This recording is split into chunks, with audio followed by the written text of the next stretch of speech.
कालयुग में मानव के व्यवहार में जो बदलाव आएगा, वो निश्चित रूप से हमारे समाज के लिए चुनौतीपूर्ण साबित होगा। लालच और भ्रष्टाचार का बढ़ता हुआ साया मानवता की प्रगति में एक अड़चन बन जाएगा। यह एक गंभीर समस्या बनेगी जो हर व्यक्ति को प्रभावित करेगी। हालांकि कालयुग के अंत का एक सकारात्मक संकेत भी है। धर्म और दानव शक्तियों का नाश होगा, जो सत्य युग की शुरुआत का मार्ग प्रशस्त करेगा। यह चक्र सृष्टि का एक अनिवार्य हिस्सा है, जहां से मानवता एक नई दिशा में बढ़ेगी। महाभारत के युद्ध के बाद कालयुग की शुरुआत हुई, जो कि आध्यात्मिक स्थिति में सबसे निम्न मानी जाती है।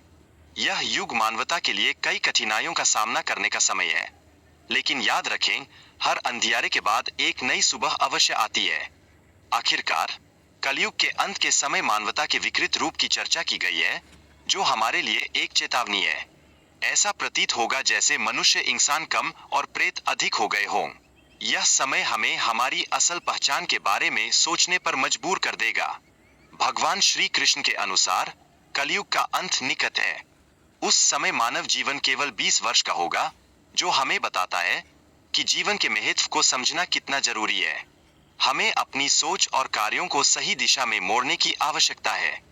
इस युग में महिलाएं बहुत कम उम्र में बच्चों को जन्म देंगी और उनकी प्रकृति अत्यंत क्रोधित रहेगी।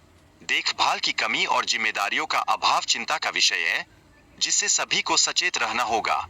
कालयुग के अंत में हम देखेंगे कि लोग पूजा पाठ और संस्कारों को छोड़ देंगे।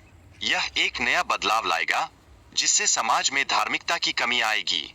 ऐसे में हमें अपने मूल्यों की रक्षा के लिए संघर्ष करना होगा। उस समय वृक्षों पर फल तो होंगे, लेकिन शमी वृक्ष का कहीं नामो निशान नहीं होगा। यह संकेत होगा कि मानवता के अस्तित्व पर संकट मंडरा रहा है। हमें इस चेतावनी को गंभीरता से लेना होगा। जब कालयुग समाप्त होगा, भगवान विष्णु जल को एकत्रित करेंगे और धरती का सृजन फिर से करेंगे।